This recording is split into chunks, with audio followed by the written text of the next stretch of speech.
What's going on, everyone? It's your girl, Dawn Halfkenny. And of course, sitting here beside me is the man himself, Mr. TABARI TV. What up, Dawn? I'm here. Welcome to episode 2 of Road to Hollywood. Road to Hollywood is a news show, a podcast, and an entertainment source all in one. And I'm super excited about episode 2 because we got a dope interview with Lisa Arrindell. Now, speaking of Miss Lisa Arrindell, I'm a little bit upset that you were in Brooklyn with Lisa, the Lisa Arrindell. Why was I not invited? Brooklyn. Oh, and you come back singing. Oh, okay. No, this gotta work, Dawn. I gotta get my interviews. You doing birthday weekends, hot girl summer, you on set, and Okay. I gotta get it. So I'm super excited about this interview. Okay, well, I can't wait. We have both been very busy, so I'm excited. I cannot wait for you all to see. So make sure you sit tight to episode 2 of Road to Hollywood. Peace, peace, peace, peace. All right, thank y'all for tuning in again for episode 2 of Road to Hollywood. Yeah, episode 2. I want to thank everybody for tuning in to episode 1. The Brad James interview went over real big. Thank you for all the support. Thank you for all the likes, the comments, the shares. We really appreciate it. And please keep supporting us as we go down this road. But Dawn, how was the birthday weekend? The birthday weekend was real cute. I was following you on IG and Facebook and all social media. Yeah, you had it kind of lit.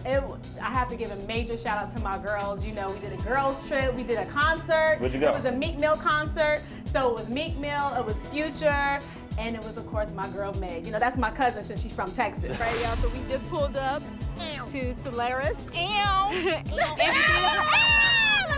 right on time. My girls are here right on time. We're excited. We're here to see Meg. We're here to see Future. We're here to see Milk. Y'all make sure y'all tune in to Road to Hollywood. If he ain't talking about no money, tell him. And if you see a man, hoe, tell him.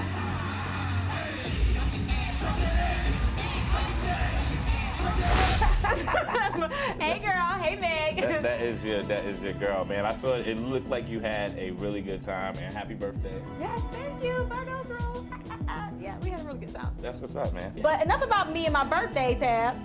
Tell everybody what you got going on. Man, I got some really important news. Like, I'm being inducted into the Hall of Fame of East Orange, New Jersey, where I grew up, and that's really, really big. So I went to Jersey, and I'm locking down a venue to do like an after event, so I'm gonna keep y'all posted on that. But that's gonna be really exciting. So that's gonna be November 30th for all the people that plan on coming out and hanging out with me that evening. It'll be super dope, and we'll be doing some dope stuff afterwards. I'm so proud of you, Tab. Thank you, Dawn. Thank you, Dawn. Thank you, Dawn. But enough about us. Let's get right into these hot topics. What's going on? Let's. So, of course, we have a new favorite, Lizzo. Lizzo, oh man, I've been listening to Lizzo. She's like one of my new favorites. And I was like, the song I like is like Truth Hurts. Yes. And it's like 3 years old. And I was like, where have I been under a rock or something? I have to be honest with y'all. Tab hit me and was like, hey, you know about Lizzo? I'm like, yeah, she has like her third single. But it's all right. We love her. And congratulations to Lizzo because she has the Billboard Top 100 longest running #1 song for Truth Hurts. Yeah, I like Truth Hurts. I was like grabbing to it. I was like, what happened? What was that? Why men great until they gotta be great? Yeah, and the thing that I'm super excited about. I took a D. Okay, I'm sorry. Okay, you good? I'm sorry. All right, the thing that I'm excited about is we about to impeach the president. Woo. So I'm super excited about that over the weekend. It really got thick, and it looks like it's about to happen. The actions of the Trump presidency revealed the dishonorable fact of the president's betrayal of his oath of office, betrayal of our national security, and betrayal of the integrity of our elections. Therefore, today, I'm announcing the House of Representatives moving forward with an official impeachment inquiry.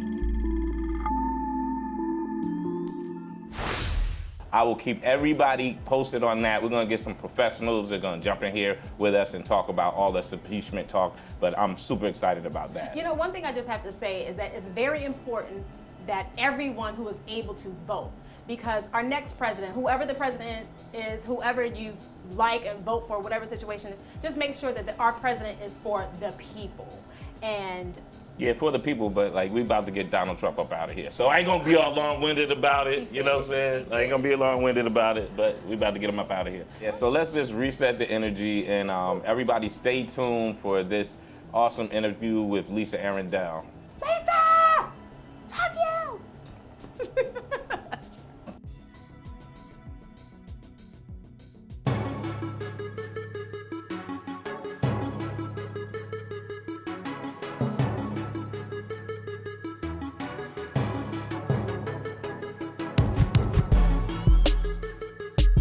What's up, everybody? This is Tabari, and we are in Brooklyn with one of my favorite actors. I like actor.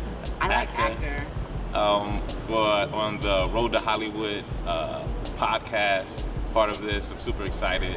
We're here with Miss Lisa Arrindell Anderson. No, why is he? Lisa Arrindell. Lisa Arrindell. So it's officially, we're going with Lisa Arrindell right now. Yes. Lisa Arrindell. I was calling you to be on this when we, came up with the idea for the show. You were like our first person that we wanted to get in contact. And so I hollered at you, and I'm thinking you're in Atlanta, and you're in New York. I'm back home, actually. Brooklyn is my hometown. This is where I was born and raised. Okay, first I just need to say that Tabari is, the reason I'm sitting here with him is not necessarily because of publicity, but because Tabari is one of my favorite people in my career, in the connection of humanity. He has always connected me to goodness, not just ends, not just how to, get my face out there. He's just connected me to really great projects from First Impression. We actually met doing Meet the Browns. Meet the Browns for Tyler Perry, another beautiful brother. So I just want to say I appreciate just being in his space. And he came to my space here in Brooklyn. Right now we're at the Billy Holiday Theater, which has this incredible history of theater in the African American community, which I find is such a powerful medium, even more so than film, although I adore film. But there's something about buying your ticket and walking into the theater and being transported, right? Those lights go down, and the artists on stage have the opportunity to move you from where you're sitting in Brooklyn, New York, to some faraway place. We're doing a play right now, a brand new play, so I'm very excited about that, called Reparations by James Sheldon, and it stars an African American actor, Kamal. I'm forgetting Kamal's last name. That sucks, but we'll look it up. But he's a wonderful, terrific actor, and I'm just excited to be here. That's cool, man. So you're from Brooklyn, so you grew up here, and where'd you go to high school? I heard you go to this amazing high school, and you're like formally trained. So tell me about that. So I grew up right here in Brooklyn, in East Flatbush, actually. That's where I'm from. And a teacher of mine at my little junior high school, Meyer Levin Junior High School, he said to me in about, I think, 7th grade, you need to audition for the High School of Performing Arts. Okay. And so that's where I went to high school before it became LaGuardia School of Music and the Performing Arts, which is what it is today. And it's housed at Lincoln Center, and it's an amazing school. You got to audition to get in. So for all you young people out there that are interested in being actors, I say you gotta get training. I always tell my son, I'm not an actor because I couldn't do anything else. Training is important. Okay. All right. So, like, when did you know that this was your passion? I think I always knew I wanted to be a performer. I started out dancing. My mom has a passion for dancing. She's not professionally, but she just was built to dance and to sing, and so she exposed myself and my brothers to the arts very early in our childhood, and I happened to love it. So I knew I wanted to perform. I loved that energy on stage. And then in high school, we decided, why don't we focus on theater? Okay. And I would do dance after school. So I danced at the Alvin Ailey School for American Dance for many years. So do you still dance? Or you still is that something, if you got the call for Broadway and you can do that? So people say that, and the one Broadway show that I've done, I had to do a little bit of dancing, but I don't consider myself a dancer because I know what that takes, right? I know that takes hours and hours and hours of each day of your life. And so I don't do that professionally, but I feel very comfortable in my body. And people tell me all the time, oh, I can, are you a dancer? Or I can tell you used to dance. And so I always recommend, dance lessons, even if you're not going to do it professionally. it trains you for the discipline of being an artist. Okay. All right, so let's start talking about your film and your television career. Sure. What was your path when you started getting roles? Did you start off and get a big one, or did you kind of go through the gauntlet? I think I definitely went through the gauntlet. Okay. I think that's, again, another really amazing, necessary, essential part of going to school and getting training. I graduated from Juilliard, 12 hours a day, 5 days a week. It's such a hard, difficult program. I hated every minute of it, just like I hate a tough workout. Okay. But I love, at the end of it, being able to say, I did it. Okay. Right? So that trained me for the very difficult life of pursuing this career. I started out, I did a movie called One Good Cop with Michael Keaton right out of school. And then I continued on to do Live at Large, and just continued doing films. I did a beautiful film called Clockers with Spike Lee soon after that. And so I've just been doing that now for a long time. I became acquainted with your work from a Tyler Perry film. So can you just tell me that process of, you being in that movie and how that was and working with Mr. Perry? Oh, Mr. Perry, what a gift and a blessing to my life. Okay. Really.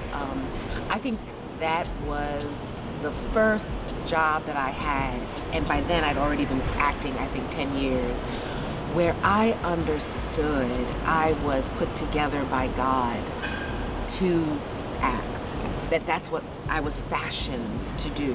I think it's so important to do what you're made to do, right? Mm-hmm. And for that audition, I heard later, and I love this story, that somebody else was hired for that job already, that they already had the job, and then I auditioned, and that was for Lisa. They was like, we need her to do this film. So that idea that what is for you is never going to be taken away from you, I will add as long as you show up. And that's the hard part, being an actor, is you don't want to show up for number 100, right? The 100th audition, because 99 of them said no. That's real. But I tell students, I tell people that come to hear me speak, you got to show up for number 100 because that might be the one, yeah? I walked into that audition. Reuben Cannon, who was the producer, he was a really, really prominent casting director in Los Angeles.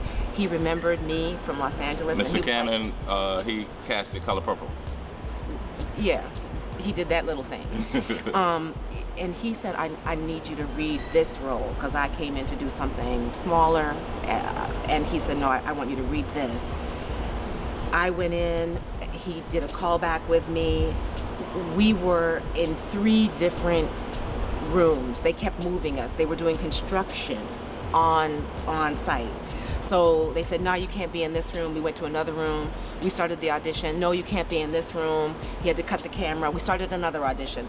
I mean... That was the devil trying to message you. I said that. I was like, I started talking to myself, Father, I know that if this is mine, nothing's going to stand in my way. So just keep me calm and focused, like nothing else is happening around me.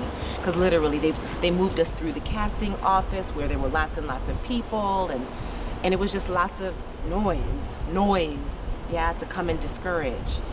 But I stayed focused, and I just think more than my focus was just God's benevolence, kindness, protection, covering me.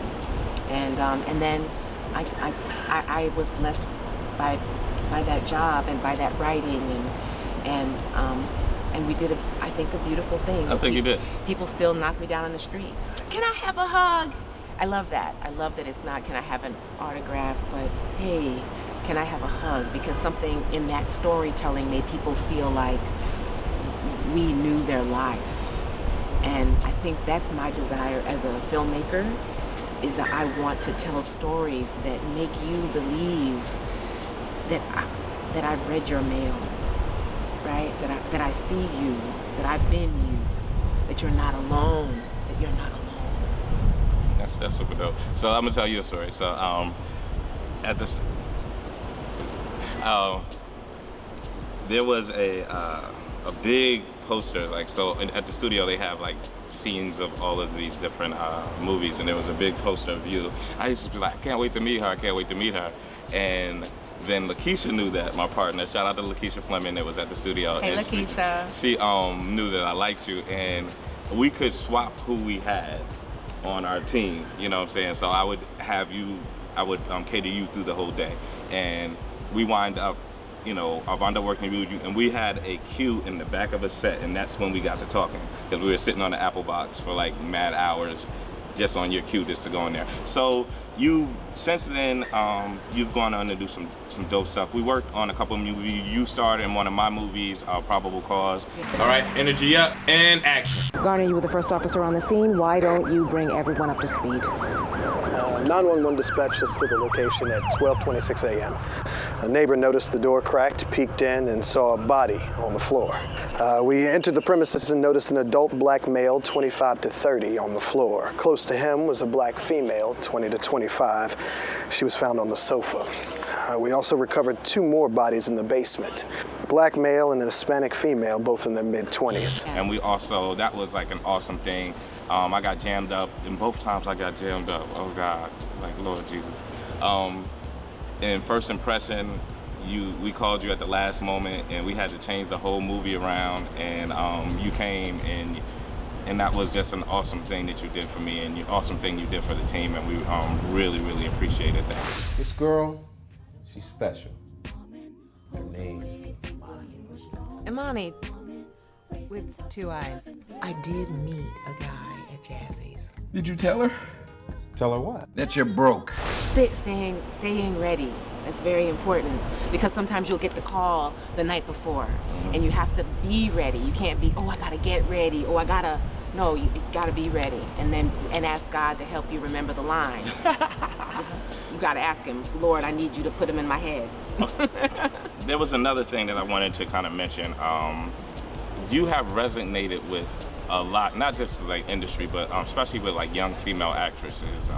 Dawn, my co-host, wanted me to say what's up to you, and they have just gravitated to you in like a mentorship, like, and that's just an awesome thing. So I didn't know if you knew that, but you know, you have that effect on people, and you know, as we kind of moving forward.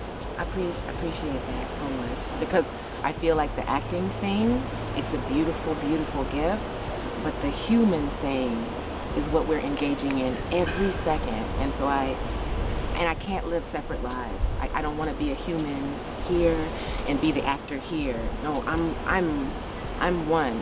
I'm one person. You are one person, and so I appreciate that the other artists out there are receiving anything good from me. I appreciate you, Dawn. All right, so in closing, what's going on in the future for you?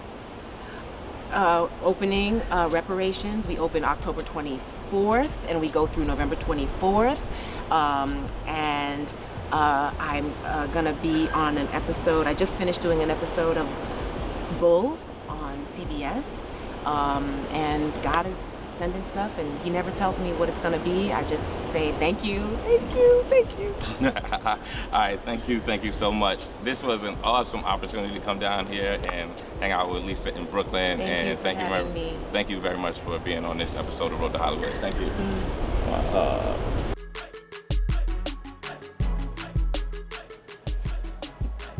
I must admit, that was a dope interview with you and Miss Lisa Arrindell. It was really cool going out to Brooklyn and catching up with Lisa and just getting her gems. Like, she gives a lot of gems, and her energy is just awesome.